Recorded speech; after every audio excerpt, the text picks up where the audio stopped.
వైశాఖ మాసం ఈరోజు 26వ రోజు. వైశాఖ పురాణమనందలి 26వ అధ్యాయం వాల్మీకి జన్మ గురించి మనం తెలుసుకుందాం. నారద మహర్షి అంబరీష మహారాజునకు వైశాఖ మహిమను ఈ విధముగా చెప్పుట ప్రారంభించెను. శృతదేవముని శృతకీర్తి మహారాజునకు శంఖవ్యాధుల సంవాదమును చెప్పుచు ఈ విధముగా పలికెను. తమ ఎదురుగా ఉన్నటువంటి మర్రి చెట్టు కూలుట, దాని తొర్ర నుండి వచ్చిన భయంకరమైనటువంటి సర్పము దివ్య రూపమును ధరించి తల వంచి నమస్కరించి నిలుచటను చూచి శంఖవ్యాధులు ఇరువురూ కూడా మిక్కిలి ఆశ్చర్యపడిరి. శంఖుడును ఆ దివ్య పురుషుడిని చూసి, ఓయి నీవెవరవు? నీకు ఇట్టి దశ ఏల వచ్చినది? విముక్తి ఏల కలిగినది?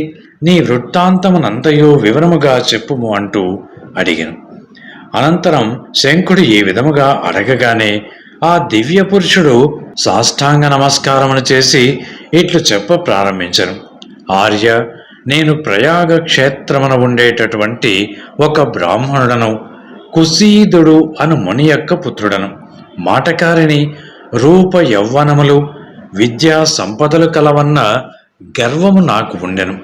చాలామంది పుత్రులు అహంకారము కలవాడనన్న పేరున రోచనుడు. ఇట్టి నాకు ఆసనము కూర్చునుట, శయనము పడుకునుట, స్త్రీ సుఖము, నిద్ర, జూదము, పనికిమాలిన ప్రసంగములను చేయుట, వడ్డీ వ్యాపారము చేయుట నిత్యకృత్యములై ఉండెను. జనులు ఆక్షేపింతురని సంధ్యావందనాధికమును చేసినట్టు నటించడి వాడను మాత్రమే. మోసము, ఆడంబరము తప్ప నాకు పూజాదుల యందు బెత్తగా శ్రద్ధ లేదు.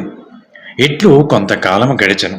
ఒక వైశాఖ మాసమున జయంతుడు అన్న బ్రాహ్మణోత్తముడు వచ్చి మా ఊరిలో ఉన్న వారికి వైశాఖ వ్రతమును ధర్మములను ముందగు వాణిని వివరించుచుండెను. స్త్రీలు, పురుషులు, బ్రాహ్మణాది చతుర్వర్ణముల వారు అందరూ కొన్ని వేల మంది వైశాఖ వ్రతమును ఆచరించుచు ప్రాతకాలమున స్నానము, శ్రీహరి పూజ, కథాశ్రవణము మున్నగు పనులను చేయుచుండిరి. జయంతుడు చెప్పుచున్న శ్రీహరి కథలను మౌనముగా శ్రద్ధాశక్తులతో వినుచుండిరి. నేను ఆ సభను చూడవలయను అంటూ వేడుక పడితిని. తలపాగా మున్నగు వానితో విలాస వేషమును ధరించి తాంబూలమును నమలచు సభలోనికి ప్రవేశించుతిని. నా ప్రవర్తనచే సభలో ఉన్న వారందరికీ ఇబ్బంది కలిగెను. నేను ఒకరి వస్త్రమును లాగుచు, మరొకరిని నిందించుచు, వేరొకరిని పరిహసించుచు, అటూ ఇటూ తిరుగుచు హరికథ ప్రసంగమునకు, శ్రవణమునకు ఆటంకమును కలిగించుచుంటిని. ఎట్టి దోషములచే నా ఆయువు క్షీణించి రోగగ్రస్తుడనైతిని. అనంతరం మరణించి తిని మిక్కిలి వేడిగా ఉన్న నీటిలోను సీసముతోనూ నిండియున్న నరకములో చిరకాలము కాలకూట సాన్నిధ్యమున ఉండి 84 లక్షల జీవరాశుల యందును జన్మించుచు భయంకర సర్పమును పొంది విశాలమైన ఈ మర్రి చెట్టు తొర్రలో ఆహారము లేక బాధపడుచు 10,000 సంవత్సరములు ఉంటిని. దైవికముగా నీవు చెప్పుచున్న వైశాఖ మహిమను విని పాపములను పోగొట్టుకుని శాప విముక్తుడనై దివ్య రూపమును పొందితిని. నాకు ఇట్టి భాగ్యమును కలిగించిన నీకు కృతజ్ఞుడై ఈ విధముగా నమస్కరించి తిని. ఓ స్వామి, మీరు నాకు ఏ జన్మలో బంధువులో తెలియదు. నేను మీకు ఎప్పుడునూ ఏ విధముగానూ సాయపడలేదు. అయినప్పటికీ సజ్జనులు అన్ని ప్రాణులతో స్నేహమును కలిగి ఉందరు కదా. సజ్జనులు దయావంతులనగు వారు నిత్యము పరోపకార పరాయణులే. నాకు సదా ధర్మబుద్ధి కలుగునట్లును విష్ణు కథలను మరవకుండా ఉన్నట్లు అనుగ్రహింపము స్వామి. నేత్రదోషము కలవానికి కాటుక సాయపడినట్లుగా ధనమదము కలవారికి దరిద్రులు, మంచి నడవడిక గల సజ్జనుల సహవాసం మాత్రం సదా ఉండవలేను అంటూ ఆ దివ్య పురుషుడు శంఖమునిని బహువిధములుగా ప్రార్థించుచు నమస్కరించి ఈ విధముగా పలికెను. శంఖమునియు తనకు నమస్కరించి ఉన్నటువంటి దివ్య పురుషుని తన బాహువులతో పైకి లేవనెత్తెను. తన పవిత్రమైన చేతితో అతడిని స్పృశించి అతడిని మరింత పవిత్రుడిని గావించెను. ధ్యాన స్థిమితుడై కొంతకాలము ఉండి వానిపై దయాపూర్ణుడై వానికి ముందు కలుగబోవు జన్మను ఇట్లు వివరించను. ఓయి, వైశాఖ మాస మహిమను వినుట వలన, శ్రీహరి మహిమను వినుట వలన నీ పాపములన్నీ పోయినవి. నీవు దశార్ణ దేశమున వేదశర్మ అను బ్రాహ్మణుడివిగా జన్మింతువు. వేద శాస్త్రాదులను చక్కగా చదివేందువు. పాపమును కలిగించు దారేషణ, ధనేషణ, పుత్రేషణలను విడిచి సత్కార్యములయందు ఇష్టము కలవాడై విష్ణుప్రియములకు వైశాఖ ధర్మములను అన్నింటినీ పెక్కుమార్లు చేయగలవు. సుఖదుఃఖాది ద్వంద్వములను విడిచి నిస్సంగుడవై నిరీహుడవై గురుభక్తి ఇంద్రియ జయము కలవాడై సదా విష్ణు కథా శక్తుడు కాగలవు. ఇట్లు ఉండి సర్వబంధములను విడిచి సర్వోత్తమముగు శ్రీహరి పదమును చేరగలవు. నీవు నా అనుగ్రహమున శుభము కలుగగలదు. హాస్యముగా గాని, భయమున గాని, కోపము వలన గాని, ద్వేషకామముల వలన గాని, స్నేహము వలన గాని శ్రీహరి నామమును ఉచ్చరించిన సర్వ పాపములు నశించును. శ్రీహరి నామమును పలికినటువంటి పాపాత్ములను శ్రీహరి పదమును చేరుచున్నారు కదా అని తెలిపాను.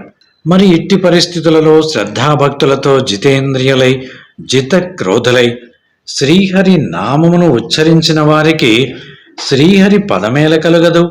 శ్రీహరిపై భక్తియే కలిగి సర్వధర్మములను విడిచిన వారైనను శ్రీహరి పదమును చేరుచున్నారు. ద్వేషాదులచే శ్రీహరిని సేవించని వారు పూతన వలె శ్రీహరి స్థానమును చేరుదురు.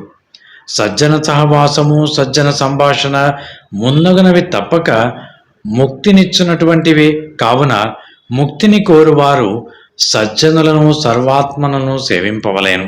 శ్లోకమున దోషములు ఉన్నను శ్రీహరి నామములు ఉన్నచో సజ్జనులు ఆ శ్రీహరి నామములనే తలచి ముక్తిని పొందుచున్నారు. కావున శ్రీహరి భక్తులకు కష్టమును కలిగించు సేవను కోరడు. అధిక ధనమును, రూప యవ్వనములను కూడా కోరడు. శ్రీహరిని ఒకమారు స్మరించినను సర్వోత్తమమగు వైకుంఠ ప్రాప్తి కలుగును. అట్టి భక్త సులభుడు దయాళువు. అతడిని విడిచి మరి ఎవరినీ శరణు కోరదవు.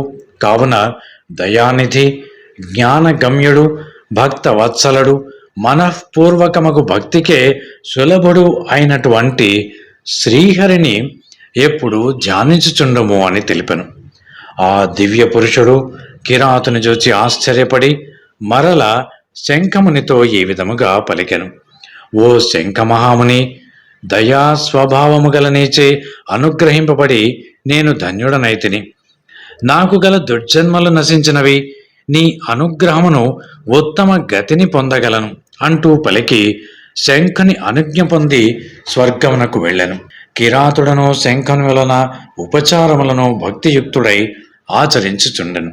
శంఖమునియు ఆ రోజు సాయంకాలమును రాత్రిని కిరాతునకు భక్తిని కలిగించు మహమాన్వితములకు శ్రీహరి కథలను చెప్పుచూ గడిపెను. బ్రహ్మ ముహూర్తమున లేచి కాలకృత్యములను నెరవేర్చుకుని సంధ్యావందనాధికమును శ్రీహరి పూజను చేసెను. పరిశుద్ధుడగు కిరాతునకు తారకమగు రామ అన్న 2 అక్షరముల మంత్రమును ఉపదేశించెను. శ్రీహరి యొక్క ఒక్కొక్క పేరును అన్ని వేదముల కంటే ఉత్తమమైనటువంటి భగవన్నామములను సహస్రనామములు ఉత్తమములని, అట్టి సహస్రనామములకును రామనామము ఒక్కటే సమానము అని చెప్పాను. కావున రామనామమునే నిత్యము జపింపుము. వైశాఖ ధర్మములను బ్రతికి ఉన్నంత వరకు ఆచరింపుము.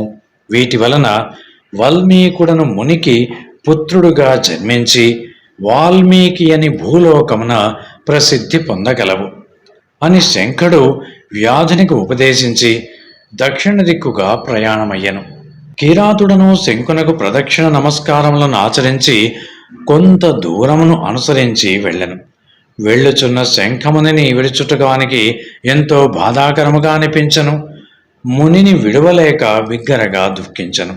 అతనినే చూచుచూ అతనినే తలచుచూ దుఃఖభరితుడై ఉండెను.